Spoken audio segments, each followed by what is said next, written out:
থাকবে উনি বলছে আমি আমি বিদেশ যাব না, আমি অবদার যাব না, আমি জনগণকে নিয়ে এই মাতৃভূমিতে মরবে, এই মাতৃভূমিতে আমি উনি ওনার কথা উনি সত্য।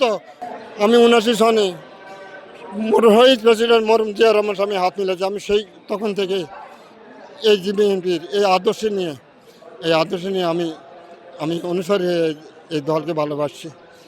আমি জিয়া রহমান সাহেব 79 সালে তখন আমি রামগঞ্জ কলেজে লেখাপড়া করি, তখন ওনারা আমি মঞ্চে নিয়ে গেছে একটা জিপ গাড়ি দিয়া, ওনার উত্তরসূরি হইয়া পরবর্তীতে খালেদা জিয়া এই আবশ্যিক নেত্রী বেগম দেশ নেত্রী, তিনি আবশ্যিক নেত্রী, কারো কাছে গণতন্ত্র তিনি মাথা নত করেন নাই, গণতন্ত্রের কথা বলছে, মানুষের জন্য কথা বলছে, এই দেশের জন্য বলছে, এই মাতৃভূমির জন্য তিনি কথা বলছেন।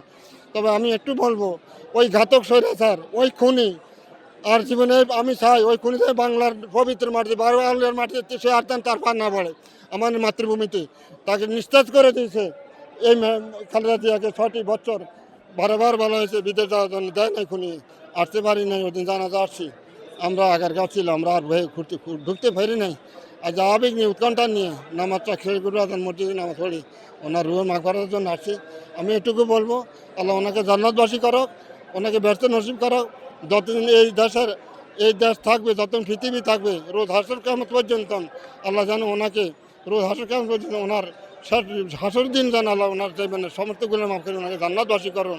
এবং উনি হৃদয়ের মানুষ, মানুষের মানুষ, দেশের মানুষ, এই জমিনের মানুষ, এই দেশে থাকবে উনি বলছে আমি বিদেশ যাব না, আমি অবদার যাব না, আমি জনগণকে নিয়ে এই মাতৃভূমিতে মরবে, এই মাতৃভূমিতে আমি উনি ওনার কথা উনি সত্য, উনি ন্যায়পরায়ণ, উনি ন্যায় বিচারক।